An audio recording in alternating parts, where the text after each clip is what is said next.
What's up, guys? Long time no see. Oh, wait, what is that? No commanders. That's right. This is a non-commander game. And look who my opponent is, too. Mr. Nate Prodzik.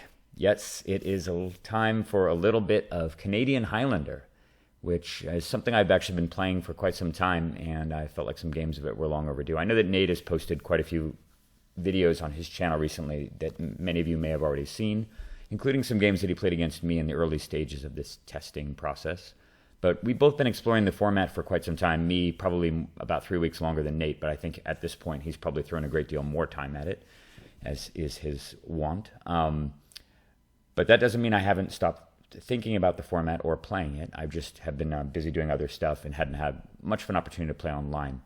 But Nate has gone off, and I built two decks initially. What was originally a mono red deck, which was actually featured in one of the earlier series of games that Nate posted, and that deck eventually branched off into white because I found that there were a couple of white cards I really wanted to run in my deck, and it barely cost anything to put white into the deck due to the preponderance of very good white producing dual lands and fetches and stuff that I was already using.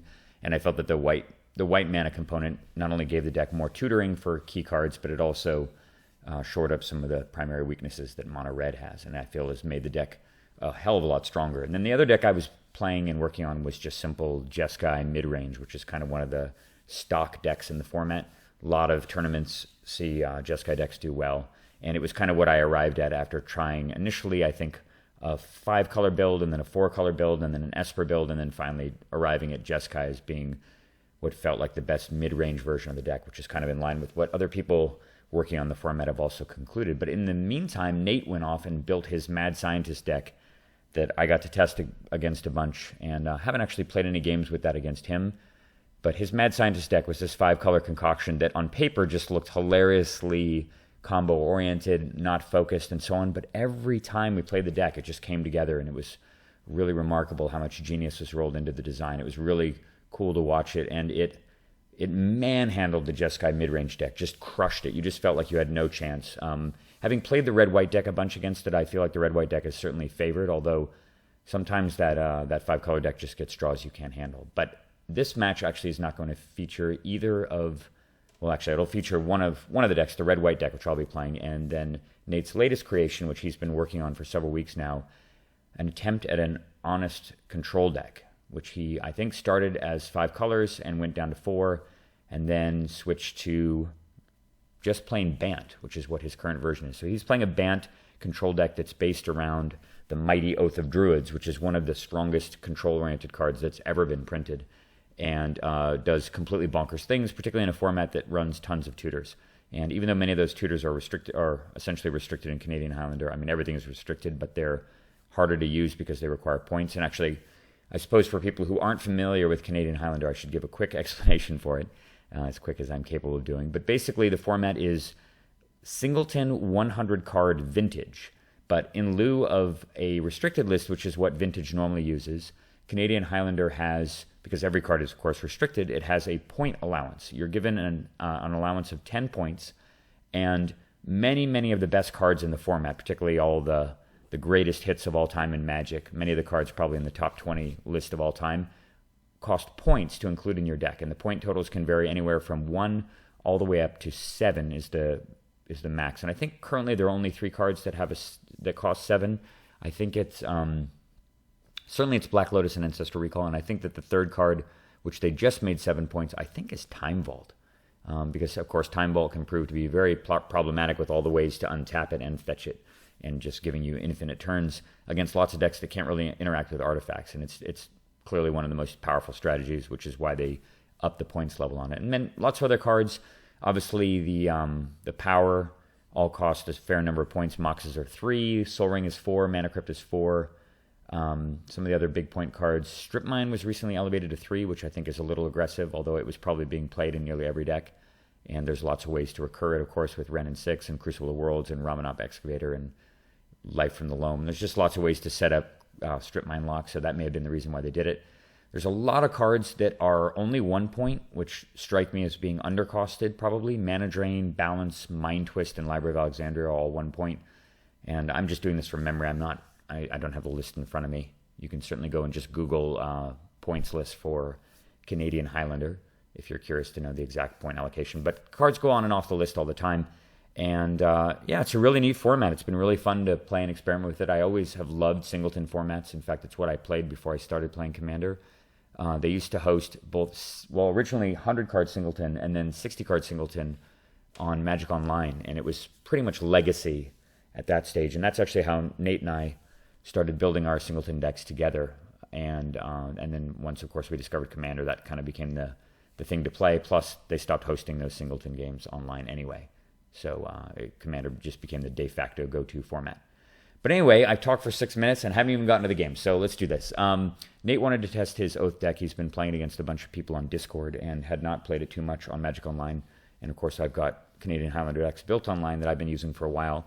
So I want an opportunity to test out what he had used, particularly because I did some testing with the deck, which I built in paper, his Oath deck, yesterday, and it didn't perform very well. And so I had some concerns about it, and he made a couple of changes based on my feedback. And I was curious to see how that would play out. So we had a set of games. There were actually 2 matches.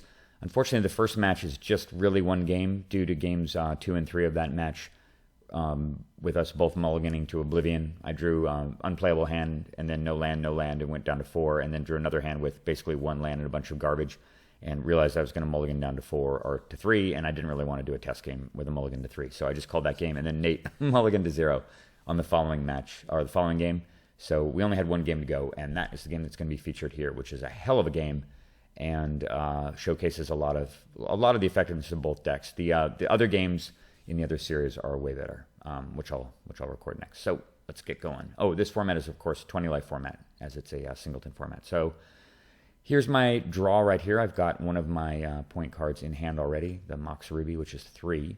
And I've got Inspiring Vantage, a great land to draw early, and of course a fetch land. I've got Wear Tear, which is a card I added to the deck recently. I felt like I probably needed at least one way to kill enchantments, as there were a bunch of nasty ones. And no, this was not done in preemption prediction of playing against Oath of Druids. It's just an all-around good card. And I felt like I didn't have enough artifact kill anyway, given how many nasty artifacts there are. And I've got a good 2-drop that I can play on turn 1, as well as Imperial Recruiter, which is kind of the workhorse of the deck. I have the other one in here as well, the white one.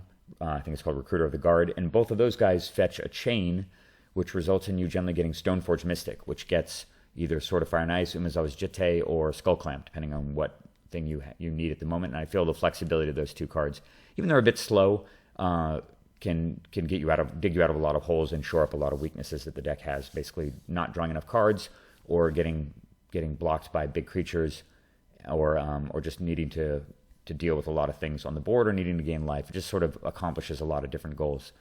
And yeah, let's get going. Oh, and of course, the recruiters can also fetch silver bullet things like the Mighty Magus of the Moon. You can fetch Harsh Mentor against things like Zoran Orb. You can also get just the creatures that kill off artifacts, which are incredibly important to have. And it's just amazingly flexible. So we're going to get this kicked off. Nate is going first. I'm going to try not to be too clicky with my mouse. He plays a Breeding Pool. And again, this is Nate playing his currently Bant-colored Oath deck. All right. I draw a Mountain. That's very happy to see that. So I'm just going to play the Vantage first. And then run out Mox Ruby. And Nate has Force of Negation for it, which isn't... He's pitching away the Narset. This is an interesting choice. I think it's very aggressive. But I guess he just figures... I mean, I don't know the way the rest of his hand is. But he probably figures that me getting 2 mana turn 1 is just too dangerous. Plus, I think he probably already has it in hand. He has a Wasteland in his hand. And I think that he's doing that on the not remote chance that I don't have additional land. And maybe that Force of Negation just outright wins the game for him, because I don't have a second or a third mana to even get into the game before he's able to do it. And he can just Wasteland the Inspiring Vantage. So in fact, he does have Wasteland. He's not playing with Strip Mine because it's 3 points now. He casts Azorius Signet. Okay. Well, that does give me a little bit of an opening. I draw another fetch land, so now I'm going to start fetching. Getting Plateau. And yeah, this is just Ember Hauler. I gave some thought to killing the Azorius Signet, but he's down to 2 cards in hand, and I don't feel that really there's that much pressure he can put on me right now, so I'm just going to get a creature on board. If he wants to Wasteland, he can Wasteland, because I know I'm pretty much immune to it right now. So he plays Marsh Flats. And you notice this is very, very smart of him. He sacks some Marsh Flats. Obviously, he could get a Tundra. He could get a Savannah. There's lots of choices. And you'll see that Nate makes a very smart play to go get basic Plains, because one of the ways that this deck can just crush you out of nowhere is by playing one of the two Blood Moon effects, which pretty much instantly win the game. Plus, there's always Price of Progress as well, which can just deal 8 or 10 damage and close out a game instantaneously, which is what happened to me a bunch when I was testing yesterday. I kept losing to it. And he plays Oko, Thief of Crowns. Holy Christ. All right. Well, if any of you guys have not played against Oko, maybe you don't play Standard, maybe you don't play Modern or the gradually incrementing formats that Oko will be banned in, it is insanity in every format, even in a quasi-vintage format like this. And of course, it's already running roughshod over vintage too. This card is just busted beyond belief. Absolutely crazy, insane. And I actually heard from good authority recently that the reason why Oko is as broken as it is because in development, they never tested the version which was a +1 ability where you could target your opponent's stuff. Originally in testing, Oko could make food for +2, but it only the +1 ability only targeted your things. It didn't target theirs, and they never tested the other version. And just like Skullclamp and Jitte, when development basically lets a card go and it gets changed after the development cycle, you get problems. And Oko is a big problem, and I am screwed really pretty much from the get-go here, because that thing's got 6 loyalty, and I'm down to just 1 land because Nate wisely used his wasteland here. I mean, what do you even do against this? I'm playing mono red, and I'm pretty much helpless against it. Its +2 ability can outpace me. He can make free hill giants, and I don't even have a turn 2 play. And I gave some thought to killing the Azora Signet, but I'd rather see. There's so many deadly enchantments and artifacts in his deck. I mean, obviously, I know he's playing Oath, that I don't feel that I can waste Wear Tear right now on a speculative play of killing Azora Signet when he already has something very threatening in play. And, for all I know, he's got 2 more land in hand, and then I look really, really foolish when he plays Moat or he plays Oath of Druids in a couple of turns, and I can't do anything to stop it. So with that said, I'm going to just hold on to the Wear and Tear. So now he turns his food into a hill giant for free, and he plays Winter Orb, which is a really interesting play to play that right here when I'm fully untapped. Sorry. But it makes sense, honestly. I think that playing it here is fine. It definitely means that I'm going to have to play a lot slower. And he doesn't really have anything else to do. It doesn't really hurt him. But fortunately, that gives me an opportunity. Oh, and then he plays Celeste in the Sanctuary. So I was totally right in terms of not killing the Signet here. He had plenty of mana. And now I've got Wear to get rid of the Winter Orb at the end of his turn. I know he has no cards in hand. But now there's a hill giant in the way of my Emberhauler. And I draw a Fire Drinker Satyr. So at this point, knowing that he has no counters in hand, I'm just going to play the Sword of Fire and Ice, because at least this can kind of punch through this a little bit and maybe start threatening him before Oko gets completely out of control. It's currently at 5. Makes another food token. Oh, interesting. That's right. He doesn't. He levels up Oko because for some reason this ability is +1 instead of, I don't know, -1 or maybe even -2. And now he's got 2 3/3s. And he elects not to attack, which is interesting. But it makes sense because he wants the opportunity to double block the Emberhauler if I do equip it with a sword. Rabblemaster. Well, that is potentially very interesting, but it's going to be a while before I can really do much damage with that. I mean, this is just such a testament to how utterly insane Oko is. That all he has really is just mana and this Planeswalker, and it's holding my entire deck at bay by itself. And I'm mono red too. All right, I'm going to grab, there's a whole list of choices here. Just piles of stuff. And actually, my deck was 10 points, and then they made a change. They made Strip Mine cost 3, but at the same time they made Enlightened Tutor, which is in here somewhere, cost 0. So it was actually a wash. I'm still at exactly 10. And yeah, you can see all the different creatures that I can fetch with it. I do have a fair number of 3-drops as well. There are so many good ones. But in this case, really, it's about probably just getting Stoneforge Mystic. My hand is pretty small right now. We've got a little lull in the action. This is kind of the perfect time to go get Stoneforge Mystic into Jitte. Or, I'm sorry, either into Jitte or Skullclamp. So I'm going to fetch my Foundry. And I play this Satyr. And he's got a Hardcast Daze, which I'm perfectly happy to see. This thing does pump at least, so it does get through Hill Giants, which is, I'm certain, why he countered it. All right, no cards in hand. I just got to deal with this 8 loyalty Oko. No problem. All right. Still not attacking, which is fine. All right, got another mountain. So here I'm going to go fetch up. And looking at the situation, I'm down to 1 card in hand. I really need to draw burn. The best way that I can probably break through this scenario is to just burn these creatures away and start sending damage at Oko. And if I can get Oko off the board by using Clamp to go get burn, then I probably will win the game unless he's able to Wrath or Moat or something like that. So with that in mind, I elect to get Skull Clamp. Plus I can use it this turn, which is really important. And I decide I'm going to clamp up Mr. Emberhauler and send him in at Oko. And Nate throws the food in the way. That allows me to draw 2. God, it's so good. Awesome. There's a Wasteland. Yummy little sanctuary sitting right there. And then post-combat, because I don't really know what... I mean, I guess he has the ability to give me to turn the Skull Clamp into an Elk with Oko, because that's what Oko does. I kind of figured that I'd rather just clamp the Advisor right now and get 2 more cards out of it in case he decides to make that play before I lose the opportunity. I am rewarded by getting a Lightning Bolt, which is quite nice. I do have a fair amount of mana now, too. 6. All right. Down comes an island. Oh, it's a fairy. Damn. All right, that's really, really strong. Really, really, really good. So he's drawn a card, making another 3/3. Now Oko's at 9 and Teferi's at 5. And just with that singular play, I kind of felt, I just slumped in my chair. I felt, well, it's going to be pretty damn hard to win this game. And he gets to untap 2 lands, so if he drew a counter. So this turn coming up, I think, for a long time. I draw Char, and thinking about what I really want to do here. I've got a lot of options. I could sword and clamp the Stoneforge Mystic, but unfortunately that just takes it up to 3 health. Clamping it doesn't really do anything effectively. And, I can't really do much. I really want to Wasteland him because he is still pinched on mana, even with Teferi.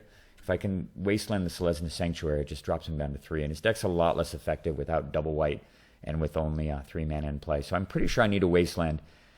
I really want to be able to do a thing here where I put the sword on the Stoneforge Mystic and I attack, I don't know, maybe into, honestly, I'd probably attack him just to try to draw a card, and because I can deal 2 damage to Teferi, which is almost the same. And hopefully he would double block and then I could bolt one of them away. But the more I think about that, the less that play seems good because it just takes up too much of my mana. I don't really have much else to do outside of that. And with that in mind, and I really want to Wasteland too, and with all the other stuff I want to do. So I decided I'm going to play the Robber. This is actually a 3-power creature here when it's got a clamp on it, which is good. So this presents a big problem for Nate. I can attack with this. He really wants to double block this, and this thing will hit into Teferi and reduce it down to 2, which means he can't use the Tuck ability either.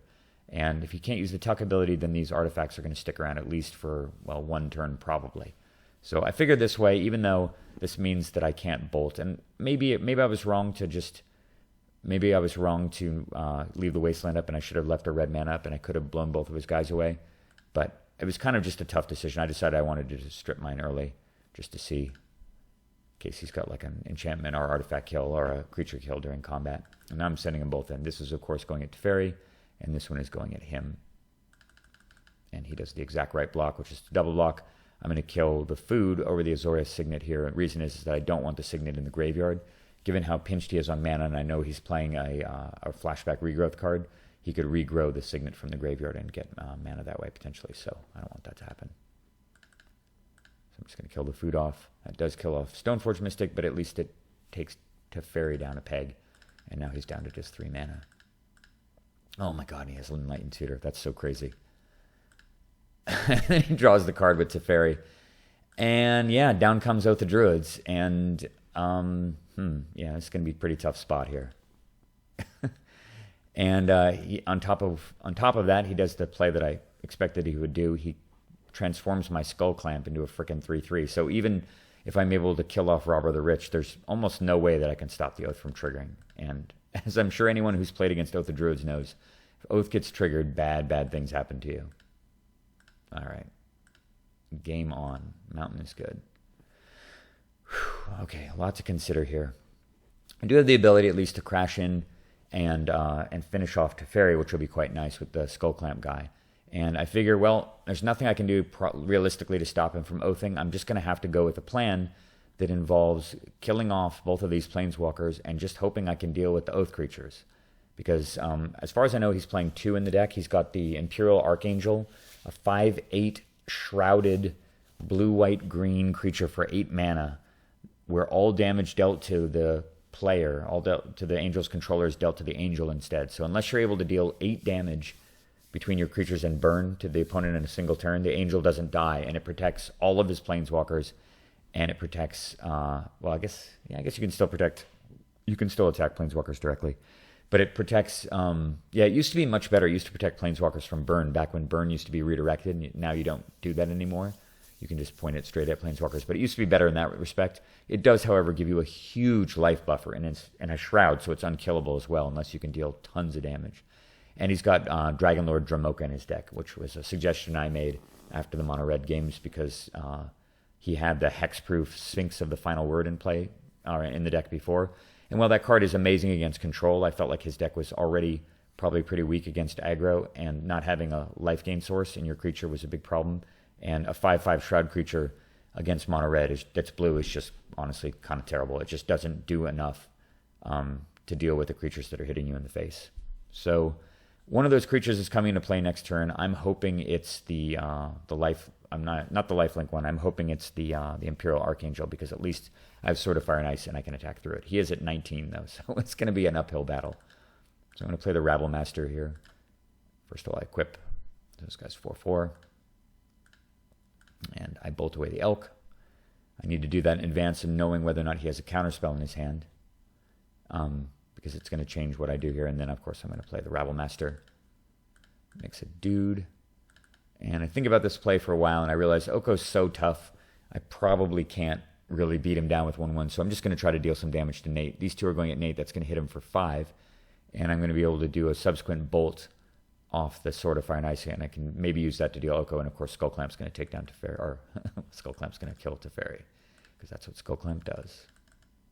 All right, so if Teferi dies, you notice I did 2 damage to Oko, and I did draw a card, and I get Searing Spear, which is phenomenal. So it's actually looking pretty good, except for the that Oath of Druids problem. So we'll see what Nate gets. It's going to take a long time to resolve. When I was checking the replay before, this took like 20 clicks for some reason. But I assure you the game is not bugged. There it goes. All right. So you can see he milled a gazillion cards. Oh. Stop. Damn. Hopefully this doesn't jump ahead too far. Okay, it didn't. He got Imperial Archangel and jumped back to my turn. And on my turn, I top deck Legion Warboss. Very, very, very timely. That was incredibly timely to draw that, because that gives me an extra goblin, which pumps up Goblin Rabble Master. It gets +1/+1 for every attacking goblin, and it already has the sword on it, because I just threw the sword on it. So that's 4, 5, 6, 7. It takes up to 7 power, which means that I can not only punch through and the Archangel with the Pro Red, but this is going to be enough damage to actually kill this nightmarish creature off. So here they come. And unfortunately, I do get a few hits in on Oko, but I needed to deal most of the damage to Nate, because I need to get the angel off the board. All right, well, 1 giant monster down, and unfortunately, so I'm really hoping here that if he oaths and he hits his Dragonlord Dramoka before he hits Gaia's Blessing, then actually it buys me so many turns I should be able to win this game maybe. All right, I'm going to click carefully and slowly here. All right, there we go. And sure enough, he hits the Blessing fairly early on. And then on his turn, he uses Oko to steal Robber of the Rich, trading me a food. And I was very puzzled by this, because an opponent controls with 3 or less. Like, what happened here, Nate? I have no idea what happened here. After he did this, I was just baffled why he took Robber of the Rich over Legion Warboss, because Legion Warboss is going to make another 1/1, which is critical for the damage that Goblin Rabble Master is going to deal. And I'm looking at his mana, and he's got 3 cards in hand, but 2 blue. But the deck doesn't run that many counters, and I got to basically just hope that he doesn't have, that he didn't draw a counterspell. And the Rabble Master has Pro Red thanks to the sword, so Robber of the Rich is not blocking it. If I can get Dragonlord Dramoka out of the way, then it is potentially GG. And with that in mind, I figure I got to just try it. I got to know right now. I'm not going to do anything cute against lifelink. So I char it. He pauses for a bit, which has me worried. And I decide to Searing Spirit and hope for the best. Dead. Wow. Unbelievable. And now I've got Legion Warboss and Rabblemaster making 2/1/1s. Forget about killing Oko. We're killing Nate. And here they all come. This is all headed at Nate. And this is so much damage. As you can see, Mentor pumps up one of the goblins. That's a 2/2 goblin. Rabblemaster's hitting for 9, and it's unblockable. It's 11 damage there. If he blocks the biggest thing here, which is the Skull Clamp, he still takes 9, 10, 11, 12, 13, 14, 15, 16, 17. Checkmate. What a game. Wow. Just a really, really, honestly, a very, very cool testament to the tools in both of these decks. You got to see one of the most powerful Planeswalkers, if not the most powerful Planeswalker ever printed in action, as well as Oath of Druids doing its thing and summoning up 2 giant monsters. And then the red-white deck doing exactly what it's supposed to do also, playing a sort of situationally quasi-control game, dealing with multiple huge threats, tutoring up the key creature in the form of the Stoneforge Mystic to get Clamp, and using the Clamp to draw enough cards to leverage my position to win the game. Super pumped to win this game. I know that Nate felt bad afterward because he did make a couple of mistakes, particularly with regards to pro-red on the sword, and I think obviously taking this thing, and maybe there were some opportunities in there to use Oko a little differently. He might have more aggressively tried to swap to kill off, I don't know, either the sword or the Skull Clamp. I guess he didn't really have much of an opportunity to prevent me from drawing 4 cards off the Skull Clamp, so maybe he figured the damage was already done from that.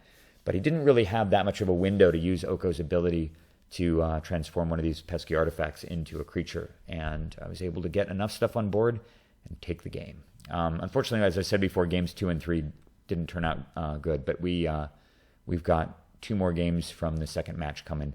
And I will see you guys over there. Hope you enjoyed this one. Please post in the comments if you'd like to see me post more Canadian Highlander games.